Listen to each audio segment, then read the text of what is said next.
Fala meus amigos, estamos começando aqui mais um vídeo do canal e no vídeo de hoje a gente vai falar sobre uma fala do Abílio Diniz que rolou essa semana, né? O Abílio Diniz é um desses milionários, aí, bilionários do Brasil que volta e meia, né, abrem a boca para falar bobagem, né? E enfim, a gente teve o caso aí das lojas americanas que está rolando ainda, né? Esse rombo bilionário que o Lehman, né, aquele cara que está conectado aí com a Ambev também, e outras figuras aí desse mundo dos bilionários, deram um rombo lá na empresa e, enfim, estão sendo aí avaliados por isso. E o Abílio Diniz decidiu falar sobre a reforma tributária, que é uma das pautas do governo Lula que está entrando agora aí, né? E aí a gente vai falar um pouco sobre isso hoje e, enfim, fazer alguns desmembramentos aqui sobre a fala dele, tá? Então, de cara, assim, a fala dele é muito curiosa, muito interessante, porque ele diz o seguinte, né? Que ele tem medo de que a tributação no Brasil passe a vigorar, ou essa reforma tributária do Lula passe a vigorar a partir de uma lógica que ele chama de modelo Robin Hood, né? Que seria tirar dos ricos para dar para os pobres, né? Então ele acha um absurdo isso, ele diz que só não pode ser um modelo Robin Hood, e é engraçado isso, porque o Robin Hood é uma figura, né, não só da literatura, mas do cinema também, da mitologia, enfim, e a gente vai falar um pouco sobre isso aqui no vídeo de hoje. E essa matéria que eu estou citando está na revista Exame, vou deixar o link aqui para vocês na descrição do vídeo, tá? E ele diz o seguinte, né, a tributação de dividendos deve ser feita acima da pessoa jurídica e não da pessoa física. É, assim, a movimentação sistemática dos ricos brasileiros para nunca pagarem imposto, ou para pagarem o mínimo possível de imposto e ganhar, né, o máximo possível de lucro de dinheiro, né? É assim que funciona a cabeça do milionário brasileiro. E aí, nessa mesma matéria da revista Exame, tem ainda um depoimento de uma outra figura desse grupo aí, que chama-se Rubens Menin, da MRV Construtora, e ele diz o seguinte, a carga tributária no Brasil chegou no limite, não tem mais espaço para subir, chegou num ponto que começa a ter evasão, né? Será que ele tem razão? A gente vai ver que não, né? Que não é bem assim. Na verdade, o Brasil não é um dos países com a maior carga tributária do mundo, ao contrário do que vende, né, a mentalidade e a narrativa desses bilionários brasileiros, né? Muito pelo contrário, né? E aí ele cita, né, ele e o Abílio Diniz, todos eles na matéria citam os fundos de investimento privados que vêm do exterior, né, como um indicativo ali de uma movimentação que pode ter problemas com uma reforma tributária. E vale dizer que esses fundos que vêm do exterior, eles não geram emprego, né, ou não geram aumento de emprego no Brasil e não melhoram a renda das pessoas. Isso é histórico, né? Se a gente compara aí os últimos anos de governo neoliberal que a gente teve, o desemprego aumentou, né? Essa lógica de fundos de investimento, né, protagonistas, né, gerou desemprego e gerou, enfim, uma diminuição do poder de compra da população. Então, enfim, essa fala também não é verdadeira, né? E ele diz que gera evasão. Também não é verdade, porque os países mais ricos do mundo, mais desenvolvidos do mundo, têm uma carga tributária alta, né? Tem exceções ali, né? Tem, enfim, os Estados Unidos, tem a China, que tem uma carga tributária menor que a do Brasil, mas a maioria esmagadora dos países da Europa, por exemplo, todos eles com renda per capita muito melhor que a brasileira, o dobro da brasileira, tem uma carga tributária alta. A gente vai ver isso também. E isso não gera desemprego, não gera evasão de divisas, não gera, né, evasão de investimentos, enfim. Isso não é uma equação ali que bate com a realidade, né? E eles criticam os juros altos. E essa é uma parte que eu concordo, acho que procede. E, enfim, é uma questão até que eu quero estudar mais aí no futuro, quando eu tiver algum tempo eu conseguir resolver os problemas bizarros que eu estou passando aqui. É uma questão que eu também quero estudar aí para poder entender melhor. Bom, essa é a primeira questão, né? É a reportagem, que eu vou deixar o link aqui para vocês. E a gente agora vai falar então um pouquinho do Robin Hood, porque essa é a metáfora utilizada pelo Abílio Diniz para poder qualificar as intenções tributárias do governo Lula, né? Ele acha que, ele tá com medo de que seja uma reforma tributária Robin Hood. Quem é o Robin Hood? O Robin Hood é uma figura lendária, né, da Inglaterra, da virada do milênio, do primeiro milênio para o segundo milênio, né? Ali por volta de século XII, XIII, na Inglaterra, com aquela coisa da Idade Média, enfim, né? E ele vivia, segundo consta, né, nessas lendas, nessas narrativas, na floresta de Sherwood, que ficou muito famosa, inclusive, né? E era uma figura que ele tinha sido nobre e depois, né, foi limado ali dessas estruturas de poder e se transformou num errante ali da floresta de Sherwood, que com alguns amigos armavam emboscadas para poder tirar o dinheiro dos ricos para dar para os pobres. Então era uma espécie de herói, né, dos pobres, tá? E aí existem estátuas do Robin Hood, ruas com o nome dele na Inglaterra, né, festivais, especialmente na cidade de Nottingham, né, que é onde rola ali o esquema da história, né? E uma das primeiras referências que se conhece a respeito é um poema chamado Piers Plowman, do William Langan, de 1377, tá? E a palavra, né, o nome Robin Hood, o Robin é um diminutivo de Robert, e esse Hood é a palavra capuz, justamente um capuz que ele utiliza, né? Então é o Robin do capuz, seria isso, né?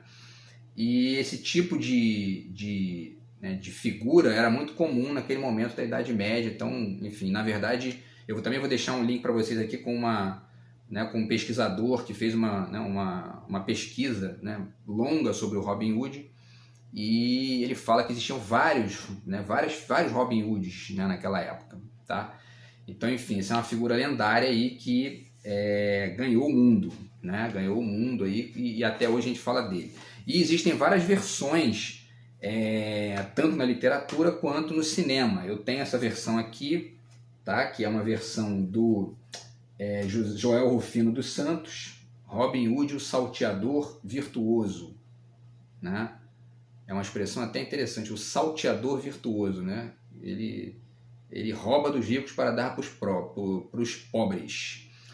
E esse livro aqui é de 86, ali quando eu tinha 11 anos, é um livro tem figuras também, né? É uma coleção fantástica aqui da editora Scipione, tá? Então essa aqui é uma versão literária, né, do Joel Rufino dos Santos. E no cinema a gente teve várias versões, várias mesmo, assim, mais de 10 pelo menos, né? A primeira versão apareceu no ano de 1908, então um pouquinho mais de 10 anos ali depois do início do cinema, né?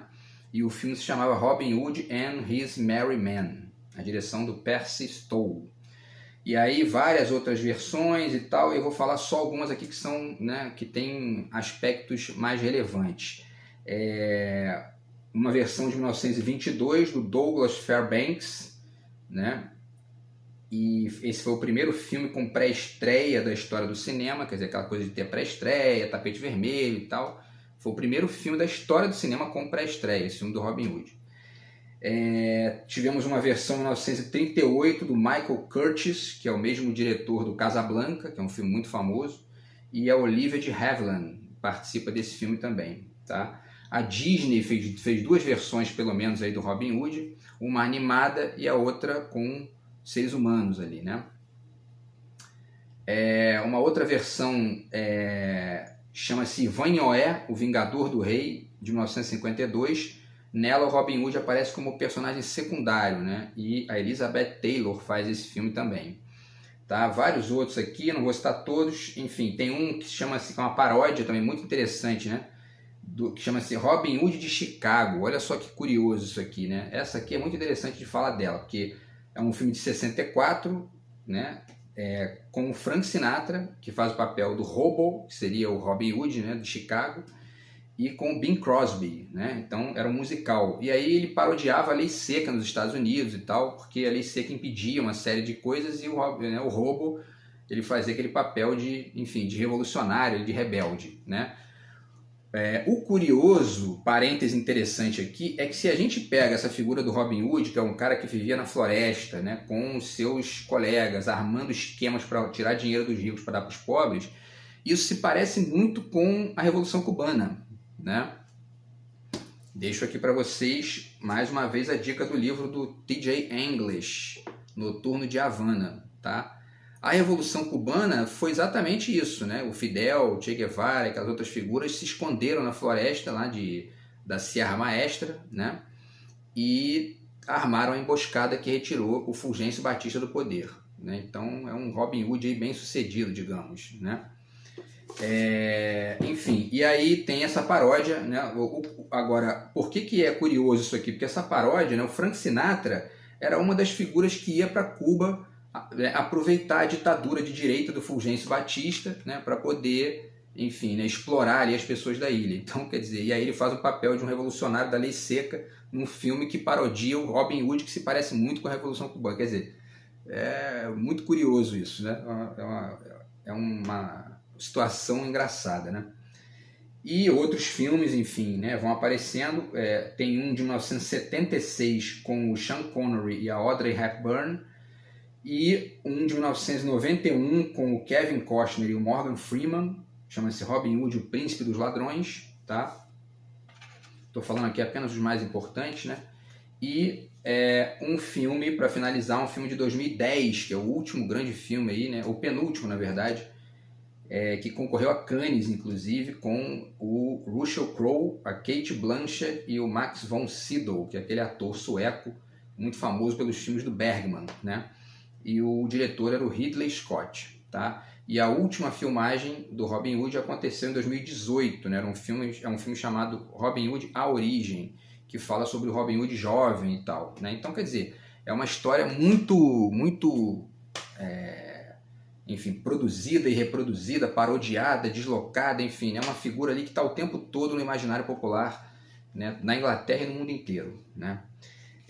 E aí qual é a questão, né? Vamos ponderar aqui o seguinte: essa ideia dos bilionários brasileiros de que nós vivemos uma carga tributária muito alta, né? Não dá para aumentar mais, o brasileiro paga muito imposto, vindo de bilionários chega a ser ridículo, né? Eles dizerem isso, porque a gente tem aqui várias aberrações. Na verdade, o Brasil é um dos países mais desiguais do mundo em termos de lógica tributária, né? Os ricos pagam muito menos e os pobres pagam muito mais.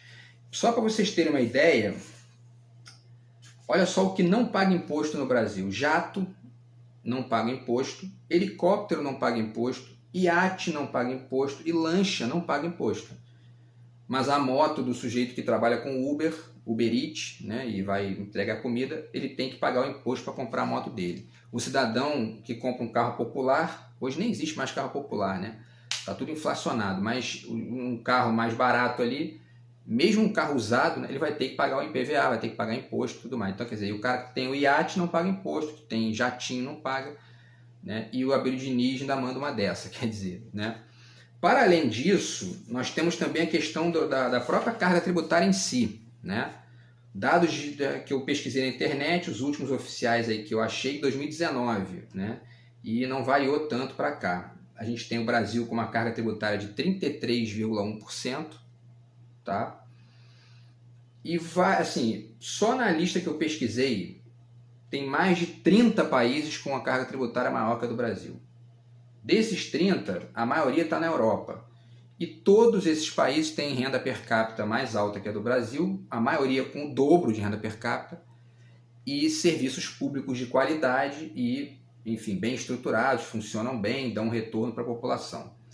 E aí, cito aqui alguns, né? A Dinamarca, 49% de carga tributária, a Bélgica, 46,8%, tá?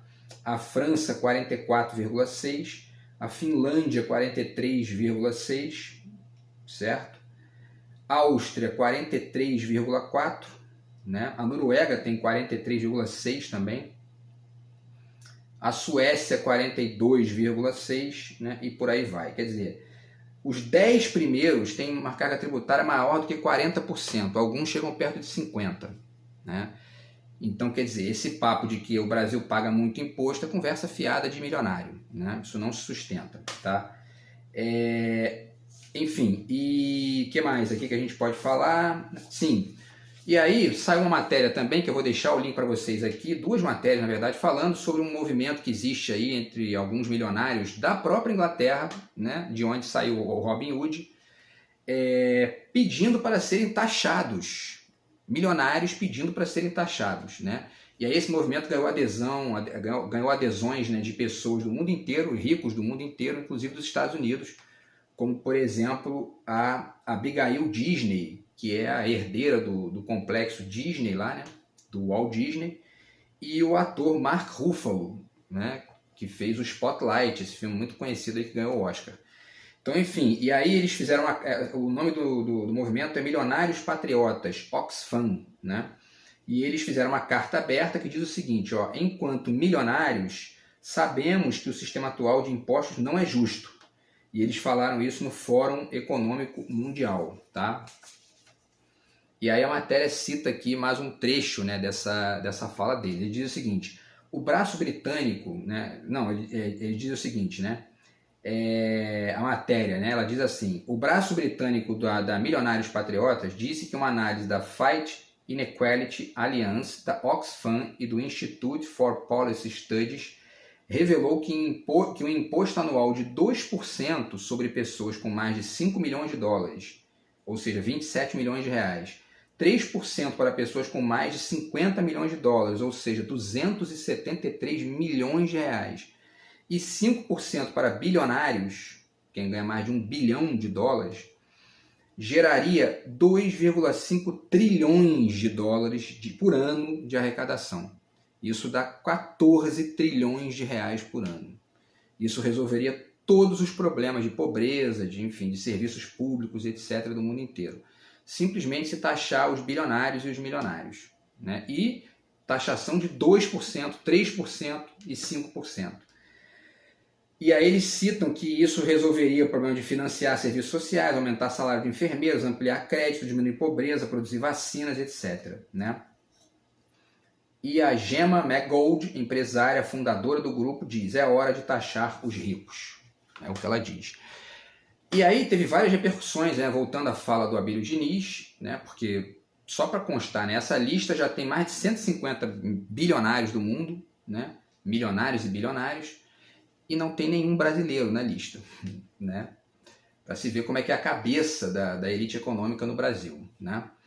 E aí o Leandro Demore, que é aquele repórter que foi, o jornalista, né, que foi do Intercept, ele publicou no Instagram um vídeo, né, no qual ele comenta essa fala do Abílio Diniz e pondera que essas pessoas não querem que as pessoas leiam coisas que vão ampliar o conhecimento, livros que vão ampliar o conhecimento delas a respeito dessas injustiças tributárias, etc., né? E ele cita o Marx. A gente vai passar aqui algumas dicas do Marx, que a gente já fez vídeo sobre isso, mas é sempre bom falar. O Manifesto Comunista está aqui, né? Sempre bom citar. Os manuscritos econômico-filosóficos, está aqui também, né? Dica aí do canal, tá? A ideologia alemã, as teses sobre Foucault, também texto importante do Marx, tá? E o Capital, né? Que é um dos livros mais importantes da história da humanidade, né? Tá aqui, esse aqui é apenas um, né? Na verdade tem 4 livros aqui, porque é um trabalho de mais de 1000 e tantas páginas do Marx, e enfim, um livro muito importante também, tá? Então, apenas aqui para fazer eco aí ao que traz o Leandro Demore, que é essa importância de ler vários autores, não só o Marx, mas os marxistas também, né? Todos os autores que você puder ler, né, do movimento marxista, e também de outras linhas de pensamento que dialogam, né, de uma maneira ou de outra com isso. Por exemplo, as teorias da complexidade, que estão, né, Edgar Morin e outras figuras aí que têm debatido muito. O próprio Agamben também tem textos que dialogam aí com o marxismo, com Debord, né, com Guy Debord.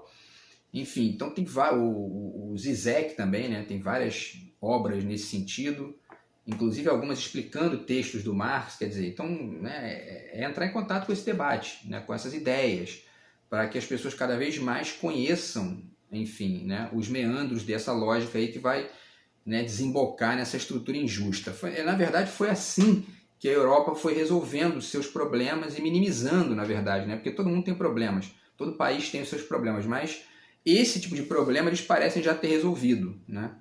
Então, essa equação aí entre carga tributária e serviços públicos de qualidade, né? Então, fica a dica, tá, pessoal? Então, vamos ver aqui se falta falar alguma coisa para a gente finalizar com comentários aqui. É isso, né? Então, assim, para finalizar, tá, eu vou trazer para vocês mais um pouquinho aqui de algumas considerações do Ciro Gomes no livro dele, tá?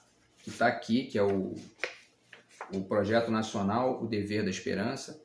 E aqui ele faz várias ponderações sobre essa questão tributária no Brasil, porque não é só uma questão de matemática, né? Tem muita gente que, não, porque isso não me interessa porque isso é matemática, troço chato e tudo mais. Isso diz respeito à vida de todo mundo, né? Se você está na faixa de renda aí, que, né, da classe média, você está pagando imposto muito mais do que o cara que tem jato. Então, quer dizer, isso tem que ser modificado. E para ser modificado, isso precisa da sua compreensão crítica disso, para você participar da mudança também, né? Para a gente tentar chegar nesse patamar dos europeus, né? Ou pelo menos começar a movimentação nesse sentido. Então vamos lá, na página 112, tá? Vamos ver aqui o tempo, né? Na página 112, o Ciro faz algumas comparações com a Europa, né? Inclusive no que diz respeito à renda per capita, tá? E por que é interessante isso, né? Porque ele fala dessa questão, né, da carga tributária que é mais alta na Europa, isso eu já falei aqui, e ele diz, inclusive, que... Por que eu estou citando isso, né? Porque isso aqui é uma prova do equívoco desses bilionários que falam que se cobra muito imposto no Brasil, né? A renda per capita no Brasil ela é de 15 mil dólares por ano, né? E a carga tributária é de 33%. Arredonda para 30%, para baixo, né? Você tem uma carga tributária de 4.500 por cabeça, né? Se você pega os países da Europa, a média ali, né, que vai para 45 mil dólares por ano de renda per capita, com cobrança de média de 40, vamos botar para baixo também, né? Porque tem uns países, como vocês viram, Dinamarca 49, Bélgica 46, bota para 40 isso. 40% de 45 mil, né? São 18 mil dólares por ano. Quer dizer, a diferença de 4.500 no Brasil para 18 mil na Europa. Então, quer dizer, não é só no valor percentual, mas é no valor, né, no valor bruto ali da renda também que você tem. Enfim, e aí o Ciro cita aqui um dado com notas de rodapé e tal, que ele diz que enquanto o Estado dinamarquês tem em média 25.245 dólares para gastar anualmente por cidadão, 25 mil dólares por cidadão para prover saúde, educação, segurança, judiciário, previdência, o Estado brasileiro tem 4.900 dólares para fazer a mesma coisa por cabeça, né? Então isso tem que ser modificado, né? A diferença é muito grande, são 5 vezes a arrecadação do Brasil. Na Dinamarca, que é um país minúsculo, né? Enfim. Na página 120, ele fala da questão das isenções fiscais, né? Isso também é importante, porque isso foi um erro, inclusive, dos governos do PT, né? Especialmente da Dilma, que deu muita isenção aí fiscal, isso gerou um problema, mas isso é uma pauta neoliberal, né? Que a Dilma acabou adotando ali no segundo governo para tentar se livrar daquele golpe e só piorou, né? Então, a isenção fiscal para rico, né, gera perda de receita, gera diminuição da arrecadação e você acaba não podendo fazer os serviços públicos de qualidade, né? Na página 141, vou falar rapidamente aqui, porque, né, o Ciro fala da importância dos impostos, né? Porque muita gente fala, né? Porque ele fala o seguinte aqui: há hoje no Brasil uma doutrinação neoliberal que chega a equalizar o imposto a mero roubo, né? É o discurso da direita brasileira de maneira geral, né? Não, o Estado mete a mão no dinheiro, rouba a gente aqui, não faz nada. Por quê? Porque geralmente a classe média tem que comprar, né? Tem que pagar, ela acaba pagando, né? O plano de saúde, a escola privada, etc. e tal, e aí ela se incomoda de pagar o imposto porque não tem esse retorno no Estado. O problema é que a maioria dessa classe média que não tem esse retorno vota na direita, que são pessoas que não têm projeto de Estado. O projeto deles é chegar ali, sucatear tudo e entregar para iniciativa privada. Ou meramente sucatear, porque tem coisa que não dá nem para entregar, né? Como é que você vai entregar a escola pública de base para a iniciativa privada com uma população no Brasil que, né, majoritariamente pobre? As crianças vão sair da escola, não vão estudar mais, né? Mas a direita não está nem aí para isso, eles entram e sucateiam o Estado mesmo, entendeu? E é isso aí. E, enfim, então essa classe média que tem que pagar o plano de saúde, tem que pagar a escola pública, a escola particular, e ao mesmo tempo o imposto, e reclama disso, tem que pensar melhor aí na hora de votar, né? Eu falei disso num vídeo passado aí que a gente, né, botou o Lula com 51% e 75% de votos para a direita, para deputado, para senador, que são as pessoas que aprovam os projetos ali que vão gerar serviços públicos de qualidade ou não. Então tem que votar melhor, né? Não adianta, porque o Estado não vai acabar, isso é ilusão, né? Isso entendeu? É viagem cognitiva, né? E o Ciro fala disso aqui, tem um capítulo aqui da 141 até a 147, no qual ele fala especificamente sobre isso, tá? Na página 223, ele vai falar sobre os Estados Unidos, né? Que também é uma questão importante, porque isso é um argumento da direita brasileira. Não, porque os Estados Unidos é um exemplo, Os Estados Unidos, nos Estados Unidos, o Estado é maior do que no Brasil, né? O Ciro cita vários números aqui. Ele diz que 14% da população está empregada no serviço público nos Estados Unidos, enquanto no Brasil são 11%. Quer dizer, então isso dá aí milhões de pessoas a mais trabalhando no serviço público nos Estados Unidos. E qual é a diferença, né? Porque não tem muita estatal nos Estados Unidos, né?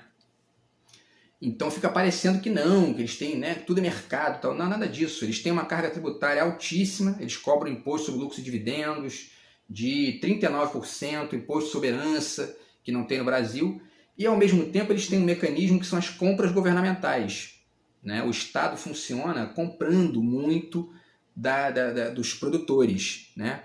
E isso gera uma movimentação da economia, uma movimentação ali, inclusive tecnológica, que você não tem quando você vive dessa tal ideia de que o mercado reage sozinho a essas coisas, que é a mitologia do neoliberalismo brasileiro, né? Se não tiver ninguém para investir, ninguém interessado em investir naquilo, pronto, né? Os outros países estão aí avançando, né? Enfim, evoluindo tecnologicamente, e a gente vai ficando aqui, né? Produtor de matéria-prima bruta e sem jogar esse jogo aí, entendeu?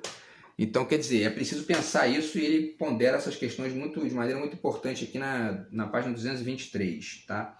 E para finalizar, cito aqui ainda o exemplo que ele dá de Singapura, na página 242, porque também é uma espécie, né, de exemplo ali que os neoliberais brasileiros, não, Singapura é um exemplo de sucesso. Ele mostra aqui com dados, com notas e tudo mais, com fontes, que Singapura tem um Estado fortíssimo, né? Então é um exemplo importante aqui também que o Ciro pondera, tá? Tá aqui de novo, porque a gente está falando da lógica tributária, então é legal aqui citar fontes de livros para vocês terem, né, acesso a essas ideias, tá? Então é isso, pessoal. O vídeo foi esse, né, para falar sobre essa frase, esse medo do Abílio Diniz de ter uma reforma tributária Robin Hood, né?